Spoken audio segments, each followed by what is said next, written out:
Hey Atari hackers, so the other day I couldn't sleep and I was in my bed, so I grabbed my iPad and I started googling random SEO queries just to see what I could find and what people were writing about. And when I ended up googling for On-Page SEO, I ended up finding a list of hundreds of factors that I've personally tried, and most of them didn't really do anything to my rankings. And it really sucked, because these huge lists that people try to brag about, 100 items, etc., just blend a few useful items with dozens of barely doing anything factors without weighting them at all, without us knowing which ones are good, which ones are not really that good. So today we decided to try and fix that and do an on-page podcast where we only share 7 tips, but each of these tips has generated thousands and thousands of visits and a lot of conversions on our website. So if you are interested in learning how we optimize for featured snippets, how we optimize for search intent, or how we do our internal linking, stay tuned. Hey everyone, welcome back to the Atari Hacker Podcast. You really liked the podcast from last week on switching away from Amazon, like the really practical stuff, etc. So we decided to do another one this week, and we decided to pick a topic that a lot of people are asking us about, which is on-page SEO, and we're going to try to share some tips that we're not gonna go over the stuff that you can just Google. If you want to know how to create a meta description, just Google it. That's not what we're gonna do today. We're gonna do that because we actually never had a podcast about on-page for us. We only had one with guests. We had one with Gael, which is really good and really popular. We had one with Charles Float, but we never did ours. So I wanted to do this one today. But before that, we need to ask the traditional question. So how's it going, Mark? Well, I'm actually doing great, but my dog not so much. He just got castrated today. Sure. So. I don't think you should share that. Sorry, you told me you told me last week I need to share more information on this. I could go back to just saying I'm doing great, thanks, and we could all go about our day. But I don't know. You just wanted to one up the split squats, you know. You've unlocked something in me. I'm going to be oversharing from now on, I think. All right, go ahead then. All right, so everyone just send your wishes to Mark's dog in the comments if you, or some likes or something that would help us. He's doing fine. Actually talking about that. A little bit drowsy, but he's back on his feet again. Yeah. Now. It's gonna be harder tonight though, from my dog experience. But anyway, before we start on this, if you want us to cover the story of our dogs, let us know in the comments. Otherwise, you can just subscribe to this podcast below if you're on YouTube or on any podcast channel. And you will not miss any of our episodes. And if you enjoy the content, if you like these kind of really practical episodes, etc., give us a like. We really use these metrics to see what you guys want to see more of, etc. So it's quite important. And also it helps us reach more people. Let's not lie about this. So it's really useful. And if you want more content without waiting for next week's episode, what you can do is you can go on Atari Hacker Training, where I have a 2-hour something webinar where I just share the step-by-step plan that we use to create new sites. At the end, we will mention one of our courses, but the training itself has been rated by a lot of people who saw it as better than a lot of paid courses. So I think you'll find a lot of value in there. So go check it out, AtariHackerTraining.com. Now let's just jump into the podcast. Let's jump into the on-page tips that people want. But actually, before we actually jump into the actual tips, I want to talk about a few things and set some context here. So feel free to skip if you don't want to hear that. If you just want the tips, it's fine. But I want to say that on-page does seem to matter more and more in the last few years. With all these core updates, etc., it seems like Google essentially just eating away at the power of links and replacing it with kind of primeval AI factors that are based on the content on the page, and they seem to be going back to that, etc. Not without hiccups, and I'm going to share some stuff that's a little bit weird, to be honest, a little bit later, on stuff that works for us right now, and I'm quite surprised it works, to be honest. But it seems to be what they're working right now. Now the thing is, I'm saying it's powerful, but it's not powerful enough to make you rank for really short tail keywords, really competitive keywords, etc. You're not going to rank for best CBD oil with great on-page only, for example. It's not going to happen. It's too competitive. Links are still probably the biggest factor. It's just they take a small percentage of that and give it to some new on-page factors. This I can believe, but you will need links as well. So on-page is a must-have for competitive queries, basically.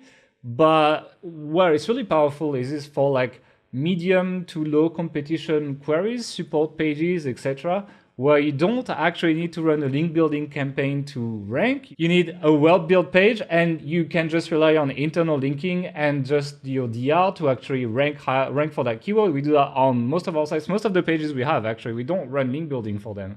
I think we only rank link building as 3 pages. This has really come to our attention much more recently. One of the other sites we're working on, I think we've built maybe 1 or 2 links in total to the domain. And we have a bunch of pages now ranking really well just through on-page optimization. So look, it's not super competitive stuff, but this is a 4-figure a month. It's consumer niche. It's like a random consumer hobby niche, let's just say. And it's like that site's like in the 4-figure range with like, it was a DR6 or something. It was like, it was making, and that's with like the new Amazon commissions, etc. That was actually mostly based on Amazon. So it's like it shows that you can do more than maybe we thought before with On-Page.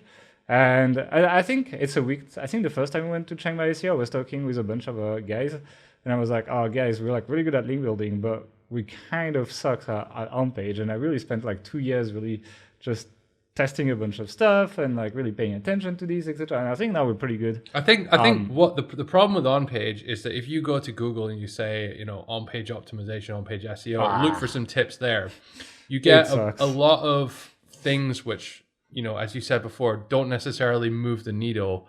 Your meta description, title tags, alt tags, image alt tags, all this kind of stuff.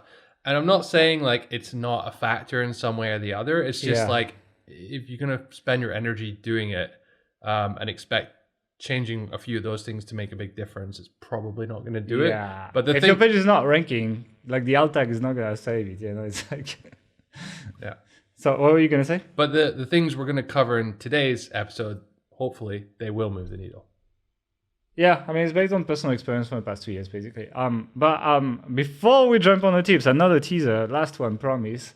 I want to talk about on-page tools because they're more and more popular. We have been promoting Software SEO, which we actually use for most of our content at this point. But the thing is, like, people have been doing on-page before tools, but I think the real change that happened with on-page tools is doing on-page before tools, you essentially made your own checklist of what you believed were important on-page factors. And then when you were publishing a page, you were just ticking the boxes of like, make sure you have your keyword in your title tag, etc. On-page tools, what they do is they actually scrape all the results for a given query, and then they try to derive what seems to be important for that query. And so it's a little bit more granular. It's something you could do manually, but honestly, like calculating keyword density for multiple keywords on all the pages that rank and doing the average and doing all that, unless you have a very low paying job, it's probably not worth your time, and it's probably better to pay for a tool for that. So that's why I like them. But at the same time, I don't like taking what they give you for granted, right? Because all they do is just like scrape stuff and do averages, essentially. And that doesn't mean these are ranking factors. They just tell you what the average page that rank looks like. So first of all, for example, I'm thinking of a tool like Surfer because we use that. But like, as we said, links are still probably the biggest ranking factor right now. And so if a page ranking for their links, they can have a much lower quality of page and still rank well because they have a lot of links to that page or they have a high domain authority, etc. And so a lot of these tools tend to put these pages on the same level, and they don't really like weight it based on their link metrics. And so it's quite dangerous to follow these tools blindly. You need to apply a large degree. It's kind of like the beginning of the industry, right? It's like there's still manual work. It just saves some time and makes it prettier than a spreadsheet, basically. But you need to be a little bit careful. It's kind of like it's a map. It's not the territory thing. So the advice they're giving you and the ranking factors, they may make a difference, but they also might not. And very often they don't. You shouldn't just follow it blindly. And also you have to be aware, and this is especially in competitive queries where there's a lot of internet marketers who are also using similar tools. Then they all copy each other. You get this thing because essentially its correlation analysis is going to result in your page, which is lower down, being more similar to the pages which are, on page 1 or position 1, 2, 3. If everyone keeps doing that for multiple cycles, you get into this situation where there's like this convergence and everyone's just kind of doing the same thing, but it's not based on like raw what is the most valuable factors. It's based on what is currently ranking number one. So there's often some headroom above what's currently ranking number one, which would result in better optimization. We'll talk about that later, actually. Like we'll talk about like how you can differentiate, etc. Because this is kind of like a big debate that comes with all of this, right? If you end up just copying everyone, how do you get better? You know? And I think it's a tweet by Neil Patel. Neil Patel tweeted that this week, and people were like, "Lol," because Neil Patel is known for copying people. So, and he tweeted, I think it's hard to beat your competitors when you just copy them. So I don't know if it was ironic or not. But it's an interesting debate nonetheless. Anyway, yeah, so like on-page tools, I still think they're useful, but you need to apply a way more criticism to the result you see than pretty much 99% of people you'll see on Facebook groups. Let's just say that. In terms of stack, I'm just going to give you 3 stacks the very cheap way, which is using Website Auditor, which has a pretty good TF-IDF. I used to use TF-IDF, the TF-IDF analysis from them before Surfer came out. There's this, and then there's actually a content editor thing that gives you the keywords to include in your content on AppSumo right now called Phrase Content Editor. Usually AppSumos, they're kind of like copies of the main tool, so it's a B-grade tool. I haven't tried it, but according to the people that bought it and tried it, sometimes it's a bit weird, but you'll get at least some suggestions when you're writing your content, which is quite useful, and you don't have to pay monthly for it, unlike pretty much every other option out there. So if you want the cheap option, Website Auditor has a free version, and you can just go buy the AppSumo, and you have an okay stack to start doing on-page optimization. The value for money, personally, for me, is Surfer SEO. They have pretty cheap plans, like you can start $29 a month or something, which is fair. And they have the content editor. It plugs into Google Docs as well, so you don't really have to change your process because most people use Google Docs. I quite like it personally, and I feel the pricing is fair. So usually you'll be spending between $29 and $99, or like I think $169 or something for the biggest plan. But if you're already at these higher prices, you already spend a lot on content, etc. You don't write everything yourself, so it's like it's just a small percentage of your expenses. And if you want the really fancy ones, etc., which I personally don't recommend, I feel they're overpriced. But like the fancier ones, there's something like Market Muse, for example, which I think now they're in the thousands of dollars per month. And clearscope.io as well, which was a tool we used before Surfer had theirs as well. I think it was $299 for like 50 optimizations per month, and they were very similar to the content editor from SEO, from Surfer SEO. And that's why when I look at these, like I feel like Surfer is value for money, by the way. Like, and those others, like they really position themselves as like enterprise tools. I think it was ClearScope. You need to like. No, ClearScope is right in between. Or is it Market Muse? I mean, same with Market Muse. Sales call both of them or something. Yeah. They emailed me 3 times, and then I was like, they were like sending me the AI. I'm going to say bullshit. AI, yeah. And I was like, guys, I've used so many of these tools. Just give me access already. And eventually they gave me. It was a long time ago, but they gave me access eventually, and I could try it. But yeah, there was like this kind of crazy long sales cycle where they would like, you need to reply to 6 emails to actually even be able to get the tool, which was insane. So I think essentially what Surfer's come along and has done a arguably better implementation of this technology at a more kind of mass market range.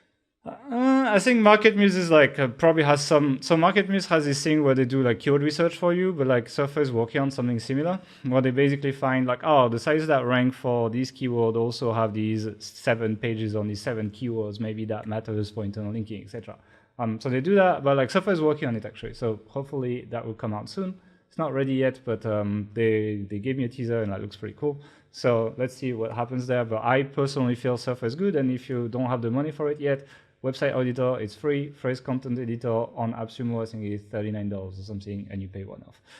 So that's what I would recommend you go for. All right, now that we cleared the on-page tools, because it was a big request when I posted about this podcast on the Facebook group, let's finally jump on these freaking tips, because people are waiting, right?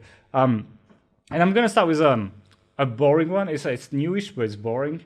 And that's matching the search intent is the most important on-page factor right now. And if you don't have that, regardless of all the other tricks you're going to put together, even links, right? Even if you have way more links if you don't match the search intent of the query. And when I say the match the search intent, I mean you have the type of content that Google expects for that query. So now you Google, I don't know, if you Google best, I'm going to take the example later. So best Olympic barbells, usually you'll see random previews, all of them are ranking. But if you Google Olympic barbells, then you'll see e-commerce results, and then they want e-commerce results. If you Google 10 ways to use your Olympic barbell, or like you Olympic will barbell like exercises. Yeah, then you get a list basically, or like how to use, like how to store your Olympic barbell or something. Then you get a tutorial or something. So like you get these kind of like formats that you will see probably on more than half of the results. So usually Google still mixes a bit. So you get a bit more than half that matches that one format, and you see it very clearly just from the title tags usually. And then you might have some other things that tend to rank for how many links they have. Usually these results that don't match the search intent just have way more links. So you need to match that, which means, and it's like, it's pretty brutal. Like we had really good content with a lot of links that got destroyed from it. An example I had for this one was actually Ahrefs. So Ahrefs wanted to rank for backlink checker.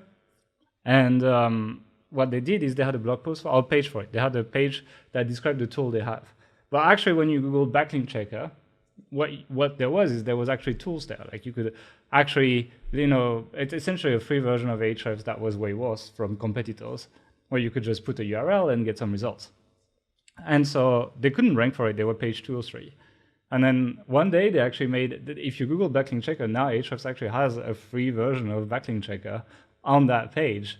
And they swapped that, and there's way less text, etc., which is interesting because I think it reinforces the fact that Onpage is not just about the text, it's about matching the intent. Now that page ranks really high on Google. It's usually top 3 or something, without them doing any extra link building, anything else, just changing what's on the page and matching what people want. So obviously that's an example for a tool, so it doesn't apply to a lot of people, but it works for these posts, it works for random previews, it works for affiliate stuff. We've seen it, we've done it, we got the good side and the bad side of it, to be honest. And the funny thing is, like, we've seen Google implement that over the years, meaning that we used to rank for stuff, and then they decided to implement that, and boom, we just tanked in rankings, and that kind of like killed us. So that is the one that I would recommend you follow. Now, what do you do if your content doesn't match the search intent, right? Because like we all have pages, we'll just like look at that page and we'll Google the query and be like, yeah, that's not it. Honestly, there's no two ways around it. You're gonna have to redo your page, and that kind of sucks, and you're gonna have to do it. However, I have a pretty unique take on using search intent and actually bringing back that debate on how do you one-up your competitors when you all copy each other. Because essentially, for like search intent... Not copy each other, but copy the search intent.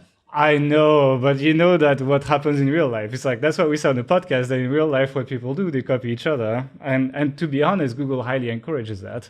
And so my theory on this is like, if you want to rank for a competitive query, we'll talk about updating content later, but more than likely it will take some time and you need to update your content several times, right? And so my idea of this is actually to write the first version of your page without matching the search intent, but building it in a way that is better for link building. So, including stats, including the stuff that actually people want, because really there's a difference between what sometimes people want for a query and what people find. A good example, how to make money online. Like Google that, it's all crap what you find on Google, but like, it's like you could make a page that really matches what people want and actually convince people to link to you through outreach, through all of that, etc. Even guest posting, maybe make a page that doesn't look like it's just promoting Bluehost like crazy, even though now, because every page promotes Bluehost, is pretty much part of the search intent. So you do that version, you promote it for like 6 months, you really, really link build hard to it, and you build that page that people have no problem linking to it. And then you rebuild that page completely from scratch, matching the search intent for the query. Now that you have that URL with the links and that people will find linking to it. And what you can do is you can reuse that epic version as an epic guest post on like a massive site or something, and you can actually give that content to someone else and use it to essentially push that page through a really powerful link. But what is even more powerful is if this page is really good, you can, let's say it was 6 months or a year later now after you've done all of that, etc. By the time you manage to place it, etc., it's a year later. You can do a second round of link building to the guest post so that you have a tiered link building. You have tiered link building to that epic link that links to you. And then you, at the same time, you have a page that matches the search intent for the query. So you need to write the page twice.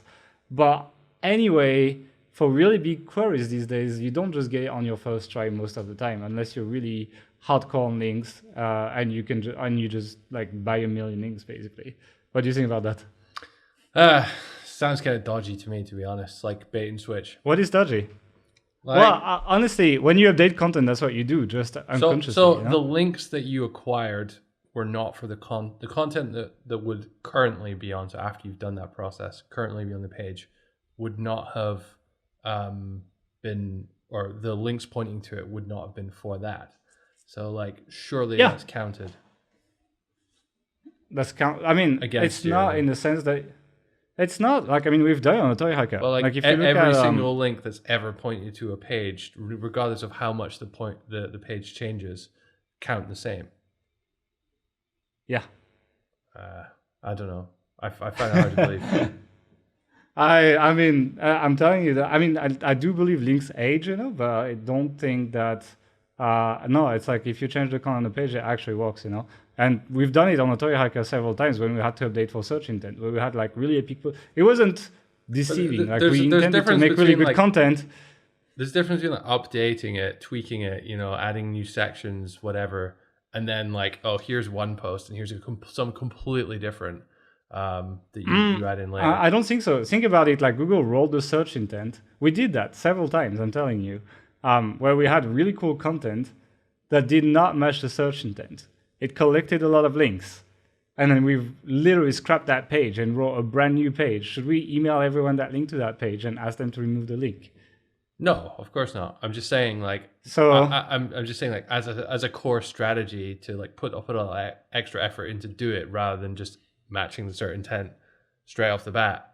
I think here's the problem with the search intent. No, I don't think so, because I think a lot of pages that rank for competitive queries did exactly that. They actually captured links at a time where you could write anything about the topic and get links, so you could create something really cool. And they've updated their page to match the search intent. Now, I see a lot of people doing that. And essentially, they didn't do it on purpose. It's just history happened, And essentially, they had something really cool, and they replaced it with a shitty list post because that's what Google wants. And if they want their traffic, that's what they have to put on that page.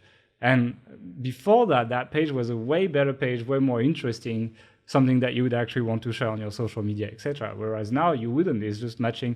It's just the shitty list that Google wants to see, Sure. I mean, I get that. It sounds kind of dodgy to make going through that second stage, or that two-step process, like a core part of your strategy in the sense that you think it would actually move the needle significantly. I do think it would move the needle significantly. Well, just to be fair, we haven't actually tried this as a. No, we have done it without intending it. No, we've tried it without intending it. We have taken pages not that bit about the putting it on a guest post later, though. No, we haven't done that. Like this one is just like how to recycle the content, but it's not even the most important part. The most important part is how do you get links to page? Because the problem is like when Google just wants a top 10 list, nobody wants to link to that. And so what do you do when your query, like the top 5 results, have 80 linking root domains, 80, 90 linking root domains? How do you get there when you match the search intent and nobody wants to link to the content that matches the search intent? Sure. So, I mean, like, how far do you push this, though? Because, like, this is bait and switch. Like, no two ways about it. So, can you do, like, CBD oil review or something, and then put, some high informational post not promoting anything, and then change it once it has a bunch of links? Can you do that with, like, commercial content? I mean, if the site... I think it's tricky because if the site was sold, the new owner would have no remorse doing that, right? Mm-hmm. What do you mean? Understand? What do you mean? I'm saying, let's say I built my site, it's fully informational, I have no intention to switch it, it's a great site, acquired a lot of links, right? I go on Empire Flippers, I sell my site. And then the new owner is like, oh, well, this page is under monetized, let me put a random preview on this page instead because it's going to make so much more money. And they switch the content. How is that different for the end user, for the people who link and for the end users from the internet? I mean... It's not. It's the same thing. The same thing happens to everyone except the owner of the site. Okay. So, but what I'm trying to say is, okay, turn it around. How far can you push that? I think you can push it pretty far. I think it's like, it depends. Obviously, we know how this industry works. It depends on everyone's moral code, which tends to be below average in this industry. So I think a lot of people will push it. But I that's why I want to be practical on this. And I think it's not the end of the world. What you could do as well is you could just move that content to another URL and just link to it on that page, for example. You could do that. We have done that for keyword difficulty on Authority Hacker. We had a post that got a ton of links where we just compared keyword difficulty between multiple keyword tools. The problem is this keyword difficulty just updates all the time, right? And that post was just not really bringing any traffic, despite the fact it got a lot of links, because it was interesting, but it wasn't a good keyword. So people linked to that. And what we've done is we've actually just deleted that page. We've redirected it. So all the links that were pointing to it, we moved them to our best keyword tool page, and we just made a section on keyword difficulty that's way less developed than the original post, And so that's, for example, I think it's quite similar to that. And I don't think it's deceiving in any way, because it's just like it was not worth it to sustain that page on the website. So I mean, there's two things here. There's like, do we know ourselves this is deceiving or not? That's one thing. The other thing is like, what does Google think of it?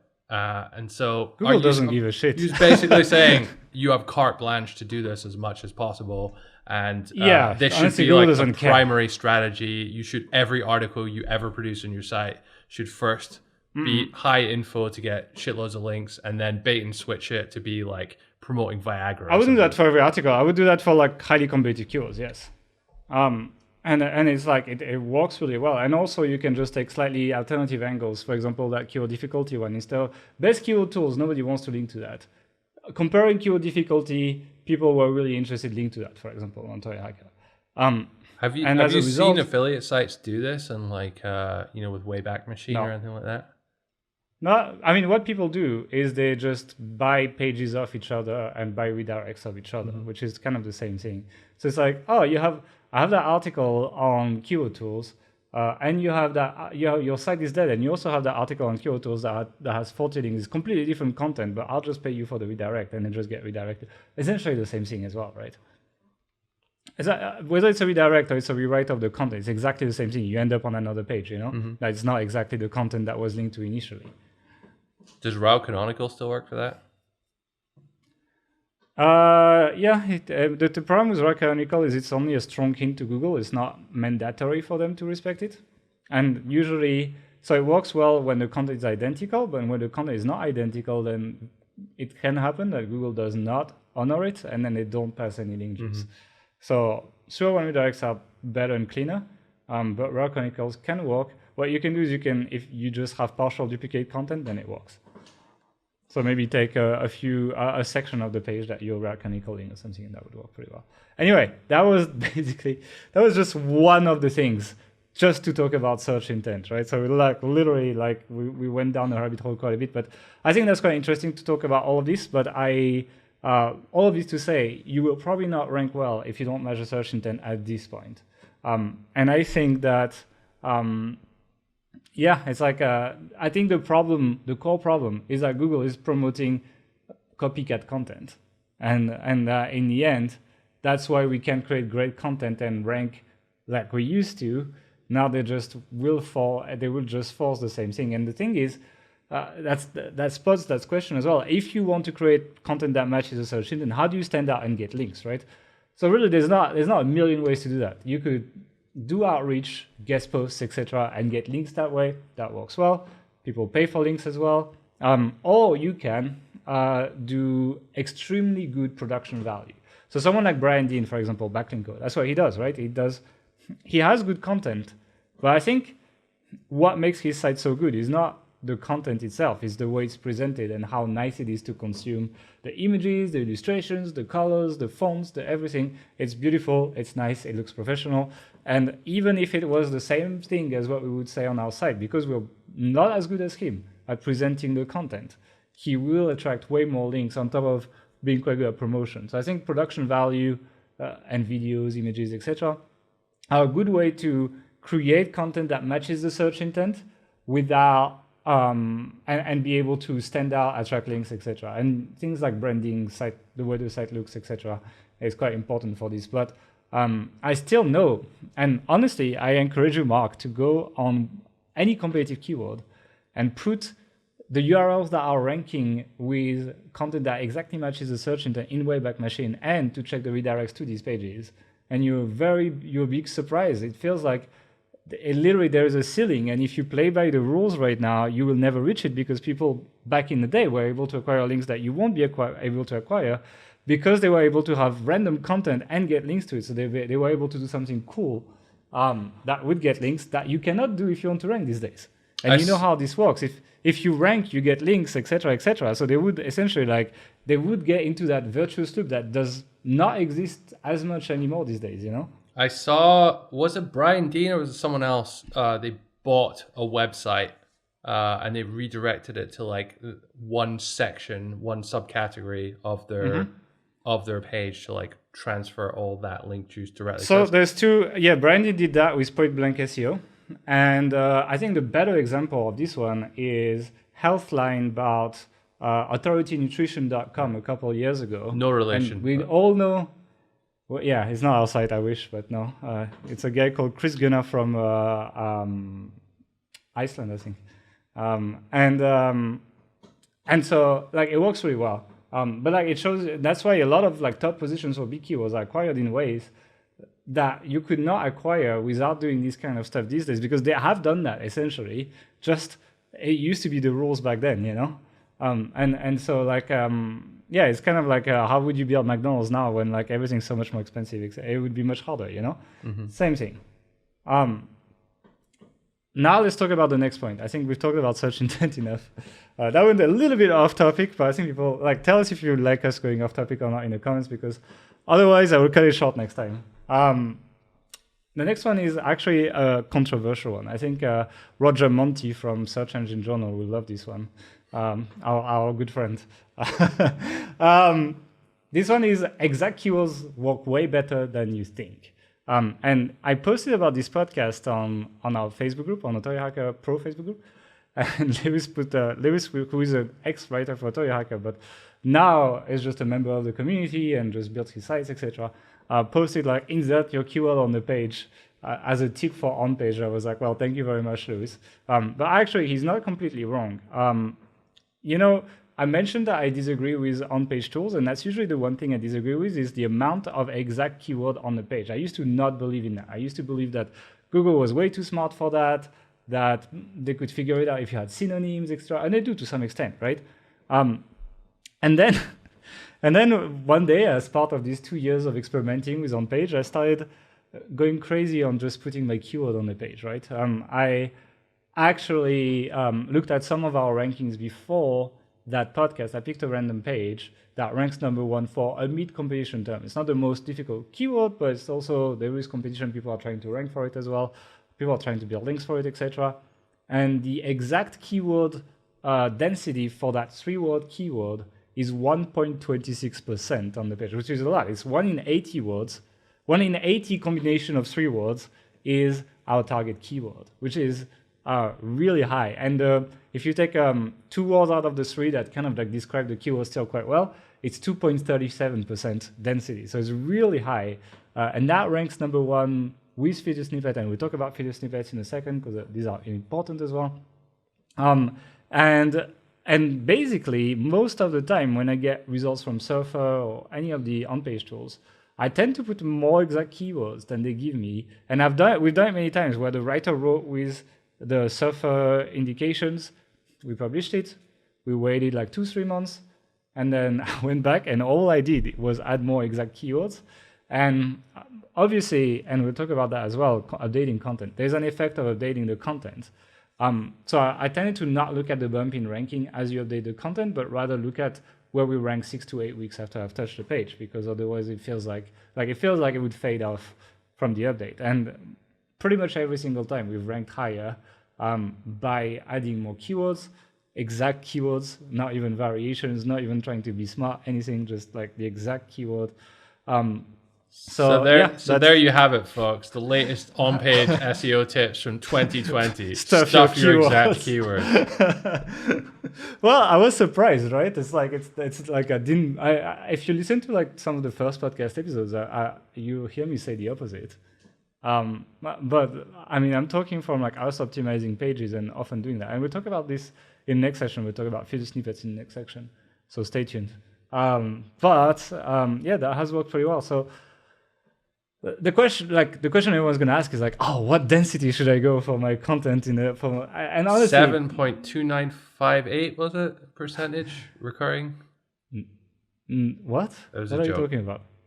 Okay, never mind. Anyway, I have no idea. I have no idea how much. Usually what we do is we write following the guidelines of the on-page tool, and I would usually do that when the post is on like page 1, but like between 9 and 4, let's say. Like it's not top 3, and it's kind of like stabilized there. So basically, any gain in rankings or hitting the top 3 would be a massive increase in traffic. Usually I do that, and I don't really look at the density. I just go through the content and add it where it makes sense in the text without making it shit.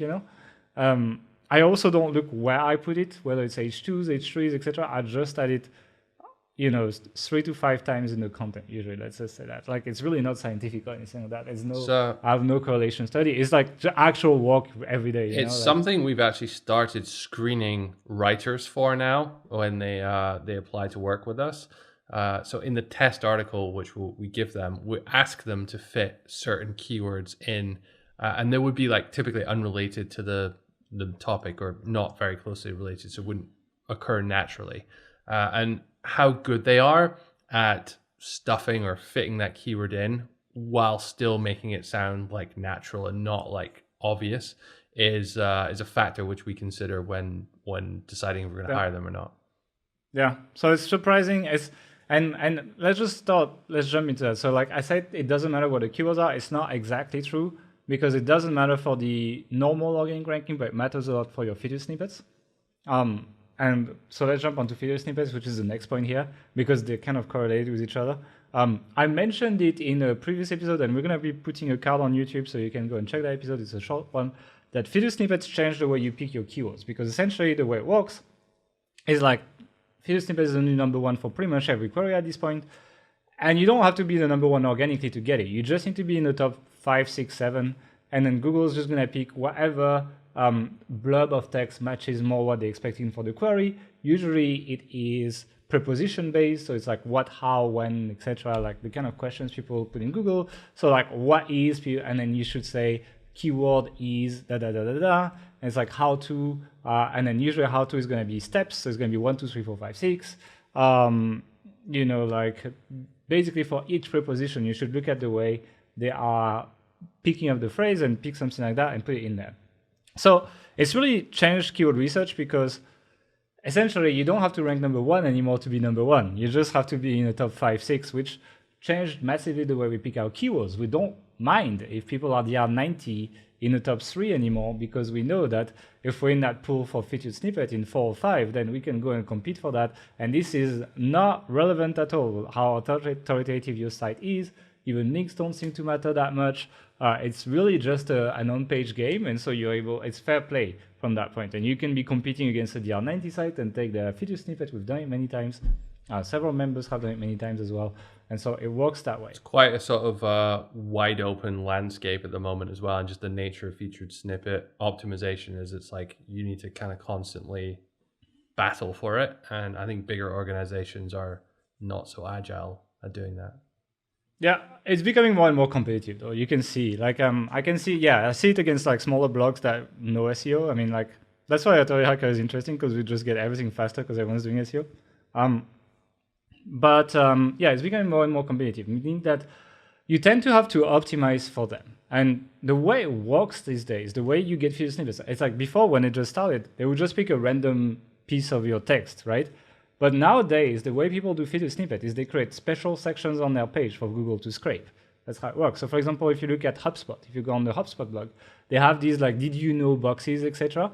And if you look at the HTML of these boxes, it literally is called feature snippet box, like the name of the section from the box. It's like they build them for that. And what they do is usually you can make a fancy box like HubSpot, but usually it's just a heading and some text below or some bullet list, etc. You might find some of these on Authority Hacker if you look properly. It works pretty well. So the lazy way is like put an H2 and H3 with your exact keyword, the exact query you're trying to rank for the feature snippet, and then whatever Google is expecting below that, whether it's a sentence, whether it's a bullet list, whether it's a numbered list, whatever you see for that query, you try to match that, and you go crazy on keywords. Like exact keywords are even crazy on feature snippets than they are on like just for your organic rankings. It's quite insane. It feels like, it's like feature snippets is not that old, right? Like maybe Google started working on this like 3-4 years ago.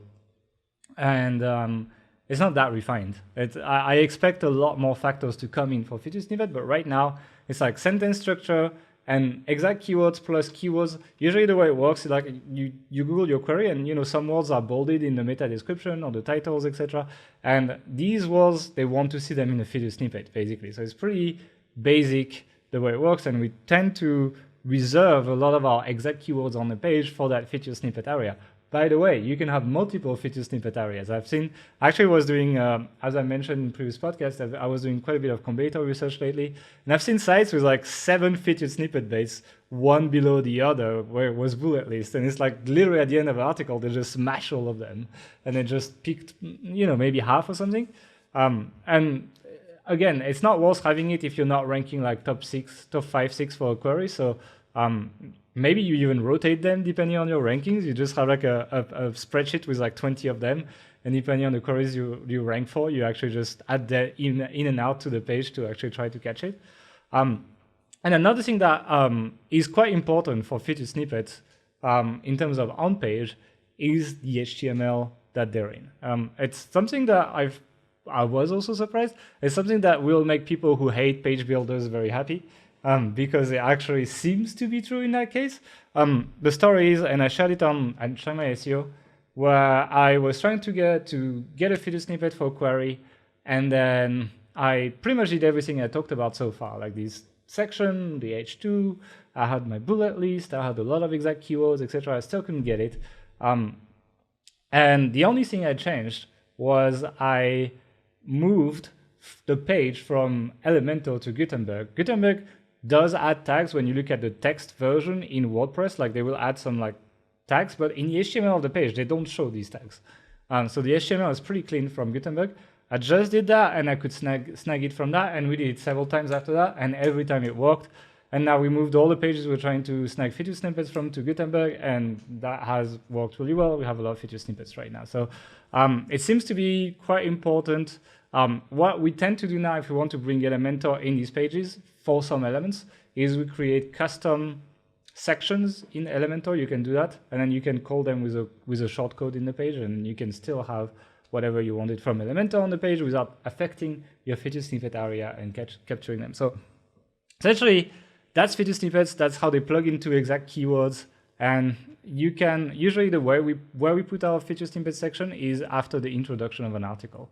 But we don't put 4 or 5. We usually put like one, maybe one at the beginning, one at the end or something. But some sites I've seen put 5, 6 feature snippet based, one below the other. It's crazy because it's literally like H2 bullet list of 7 elements, H2 bullet list of 7. It makes no sense for the user, but Google still scrapes that and sends it off traffic.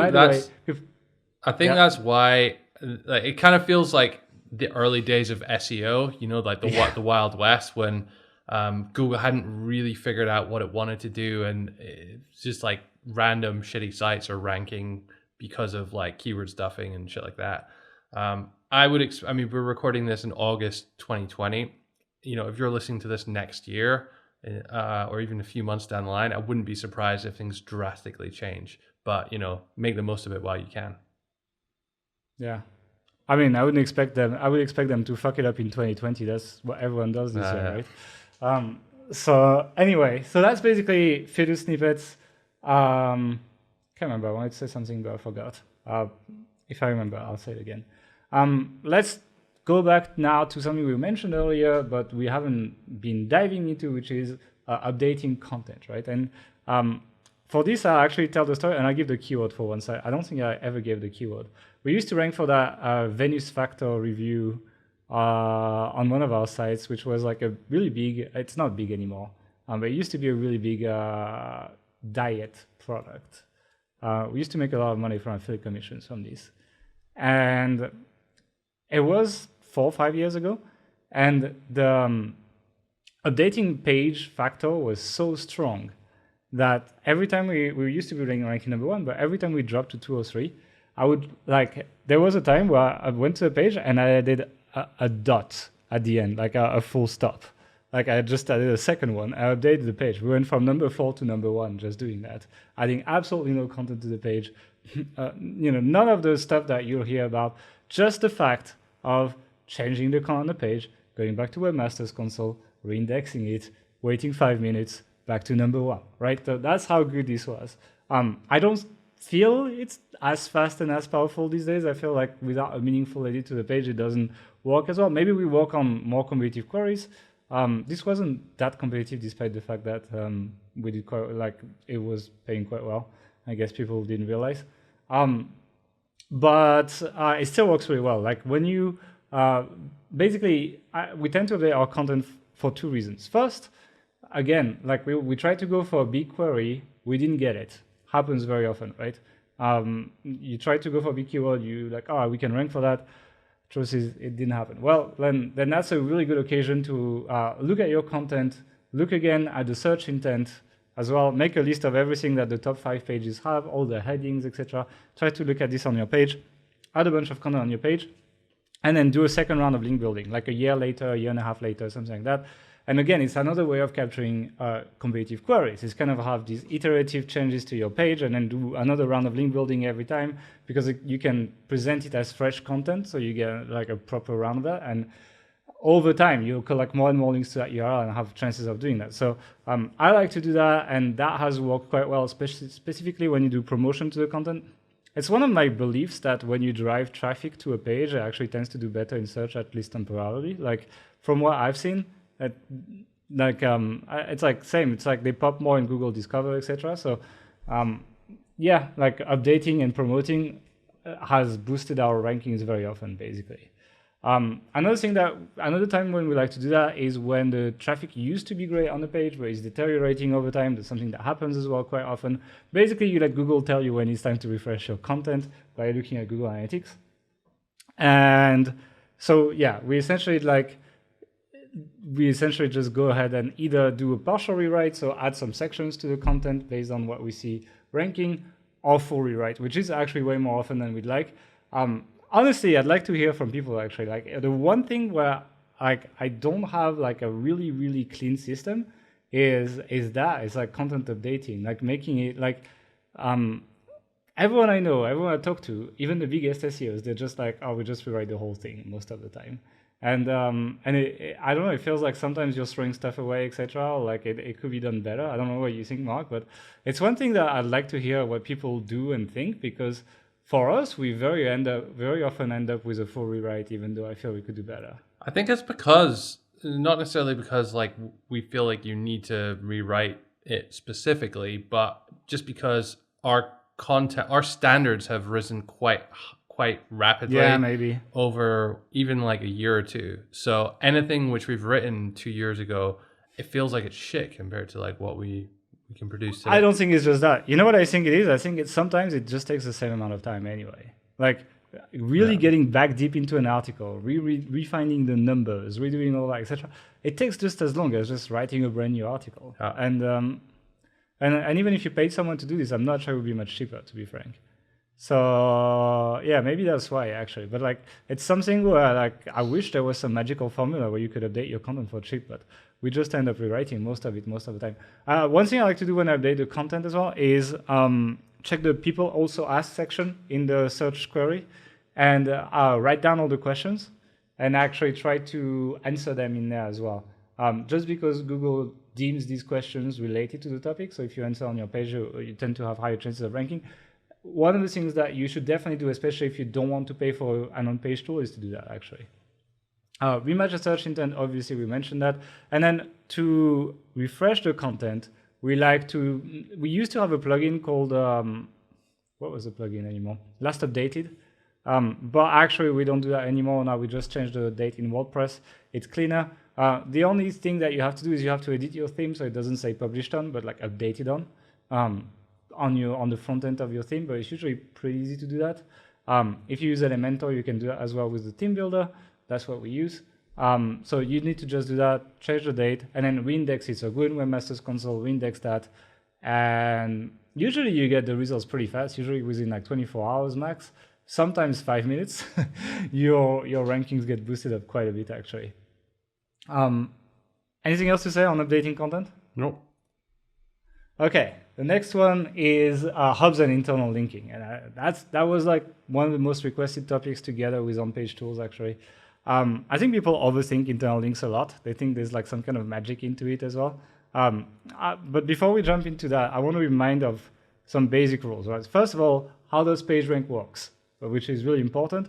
Essentially, think about like a vase and just water communicating to another vase, right? It's like the more holes there is, the more water just escapes the vase and is divided equally. So let's say there's a page and that links to 5 pages, then the page rank is divided by 5 to equally to all the pages that you link to. And if there's only 3 pages that you link to, then it's divided by 3. So the less pages you link to, the more page rank you pass to that page, right? Another thing that is pretty much agreed on by most SEOs, and I'm pretty sure Google mentioned that as well, is that in-content links tend to matter more than navigation links. So anything on your sidebar, anything in your navigation, on your footer, etc., tends to matter less. So if you're really thinking about internal linking, you should really think mostly in terms of what's inside the content, not how you build your navigation, even though navigation is important for many other reasons. The third one is the difference between anchor text and PageRank. I think anchor text gives relevance. It essentially tells which keywords should the page rank for. It doesn't make you rank higher for that keyword. What does that is PageRank, which is just a number that is associated to your page as compared to other pages on that topic, and Google decides, well, it's not that simple, but essentially uses that to rank you higher. So anchor text is important for what is relevant, what keywords are relevant, and the page rank, i.e. the link juice, is essentially what makes you rank higher for these queries.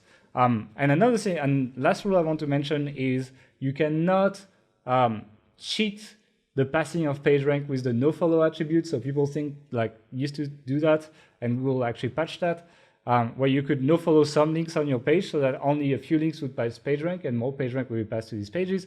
Doesn't work anymore. Google doesn't use this anymore. What happens is the PageRank just disappears when you nofollow internal links.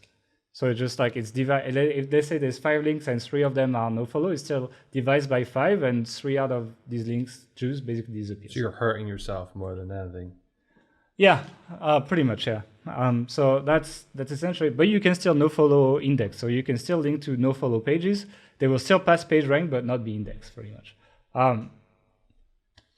Now that we've established the rules, it's quite simple. If you want to push a page up, just find places on your site where you can link inside your content to these pages in a relevant way. Sometimes add a paragraph. When you add sections on your, like people also ask, etc., you have opportunities to actually add internal links when you're doing that, etc. That's what Wikipedia does. That's how we do internal linking. We usually do it with site column, I'd say authorityhacker.com, keyword tools, for example, and every time we say keyword tools, every time a page is relevant to that query and I let Google tell me, it will show us these pages and we'll go and edit them and we'll add a link to our keyword tools page. It's pretty much that simple. But one thing that people forget, and especially as your site gets older, is that, as we just mentioned, PageRank is number of links, is the PageRank of the page divided by the number of links, right? The thing is, like, the pages that matter to you today are not necessarily the pages that are going to matter to you in 2 or 3 years. And what happens is people build internal links, but don't remove internal links. And what happens in your site eventually is that because you're trying to build links from the pages that, internal links from the pages that get links, these pages tend to have a lot of internal links to pages that don't really matter to you anymore. Maybe they don't rank anymore. Maybe you don't care for the query anymore. Maybe you can't monetize it anymore. The affiliate program closed, etc. So my tip with PageRank is not going to be on building internal links, because a lot of people do that. The tip is on removing internal links of the pages that don't matter too much, so that you don't divide the page rank of the page too much, and you give more juice to the pages that matter more to you right now. So that is basically what I wanted to say on internal linking. It's not rocket science, but I think this part people forget. You had quite a good tip a while back for actually identifying pages on your site which you can potentially link from. If you don't know every article on the site or whatever, you do, was it like site : your site, domain.com, and then the keyword or the topic. The topic that you want to link to, and it finds all the pages on your site which mention that. Or things. But what's even more powerful is Google tells you which pages they think is the most relevant for that keyword. So getting a link from these pages is actually the best you can do, Yeah. So yeah, that's like a really good way to do that. Obviously, like let's mention the plugins. There's a free version of Link Whisper actually on the WordPress repository. I've done a review. You can go check it out. We'll put the card as well on YouTube.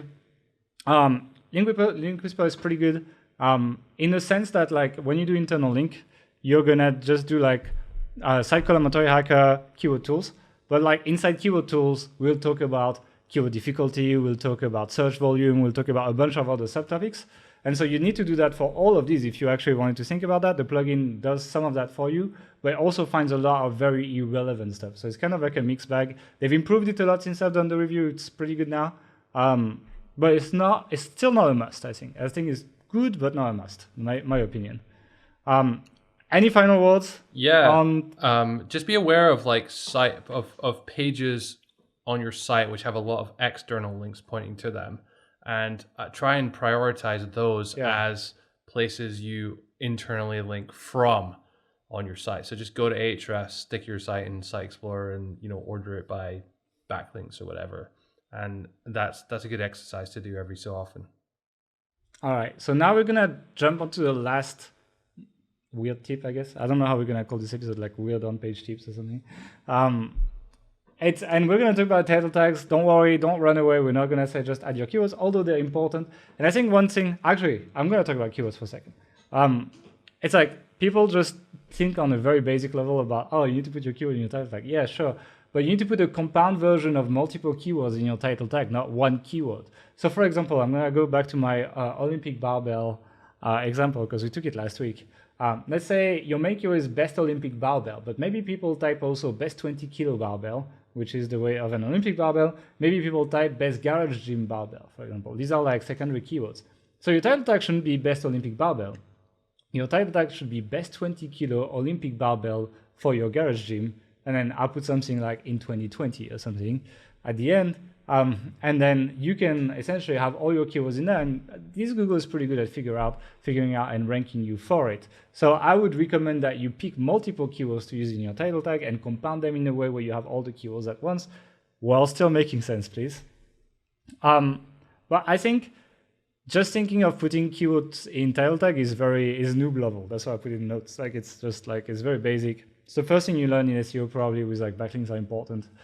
So we're not going to insult your intelligence here.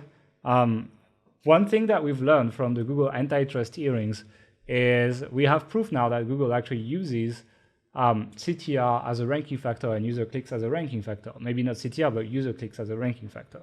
And even if they didn't, if you optimize that, you essentially get more SEO traffic. So it's still a good thing, right? So you want to optimize your CTR on your title tags. It's one of the easiest SEO things to get more traffic really quickly as well, especially if you index your page. It's going to take like a few hours to start getting, it's not going to be crazy most of the time, but it's going to be a bit better. And if you get higher CTR, you tend to rank higher eventually. So here's a few things you can add to your title tag to get higher CTR. The first one is numbers, usually at the beginning of the title tag. So if you have a list post, if you have 10 products or something, 10 best Olympic barbells or something, or like 9 tips to do this, like usually numbers. There's a reason why our podcasts have so many numbers because people actually click these, right? The other thing that works really well is bracketed items. Actually, I did that for the Alpha Investor Review as well. For example, if you check it out, I put domain revealed Alpha Investors Review. I know people love case studies, so what I did is I used that, and bracketed items get a lot of attention. The third thing you can do is use all caps, so like capital letters for like 1, 2, 3 words at the end or something. Like don't do this, check it out, something like that on your title tag. That works really well. And actually, for some queries, I've managed to get emojis in title tags as well. And you can actually, I don't know, it was a few months ago. I don't know if it still works, but like I've managed to do it a few times. I didn't really try again, and that works pretty well. So these are essentially the 4 things you can put in your title tag to get higher click rates. So try these: numbers, bracketed items, all caps, and emojis. And the thing is, like, now how do you know you're doing well, right? Usually for these, you're going to be looking at your search console. You're going to be looking at you're going to be filtering for that one page that you modified, and then it will show you all the queries you rank for. And then you can actually look at the CTR. You need to, change the dates to see where you're at, etc. Usually what I would recommend is you put a note in Google Analytics. You can actually do that. You can actually add a little note. So when you do some kind of optimization on the page, put the URL and put what you did. And so you'll be able to actually look back at that and then put the same date range in Webmaster's Console, and you don't have to be messy with like what you changed, etc. So that is essentially title tags. You can actually test them. Now there is testing tools like A/B rankings, etc. I'm not a huge fan because the numbers are not really accurate in the sense that you can't A/B test for Google, right? It's like they need to cache your title tag. You cannot serve 2 of them. So as a result, what they do is they try for 2 weeks one and 2 weeks another, etc. And then the thing is, like, they don't take into account that your rankings might change, that your competitors' rankings might change, and the title tags are also different. So maybe they get more clicks, and so that's why you get less, etc. So as a result, it's not very reliable. I tend to prefer doing a bit of a dirty way, but it's not worth that. It's like I wouldn't pay for a tool for that, basically. So anything else on title tags? Nothing on title tags, but what about the basics, Gael? What about my H1s, my H2s, my meta descriptions, my image alt tags? Are we going to talk about that? No, not really. I mean, look, it's like, yeah, sure, having your keyword in your H1, etc. is important, etc. Having maybe alternative, like secondary keywords in H2s, etc. is quite important. Meta description, honestly, Google just makes up their own most of the time at this point. Title tags, when we did the case study, we found that 40% of title tags are rewritten by Google anyway. And by the way, you put meta title, which used to exist, but it's not really a thing anymore. Title is not a meta tag, actually. It's just a title tag. Image alt tags, yeah, I've never seen them make any kind of difference, to be frank. We try to do this podcast based on our own experience. It's like, I know you're going to read every on-page list and they're going to say alt tags. And why? Because they copied each other. Yeah. and so it's kind of my problem. And I've personally never seen alt tags make a difference. I think they're important for disabled people, etc. Because like if you're blind, then your browser reads the alt tag to describe the image to you. And so it's a good disability feature, both for SEO. I think it's quite overblown, even though it might count to your keyword density. I'm not sure.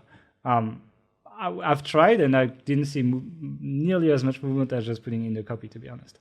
And I see you put page speed as well in there.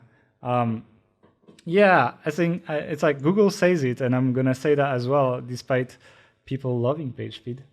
That page speed, I don't think is a ranking factor unless your site is very slow. It's like a penalty, It's like, it's kind of like duplicate content. As long as it's good enough, you're fine. But like that extra 0.5 second, probably not gonna make too much. People are like, oh, I want to load in less than 1 second, etc. I'm like, I mean, first of all, like most people load your site on like a 4-year-old phone on a 3G connection, not even on a 4G because they're like in the countryside or something.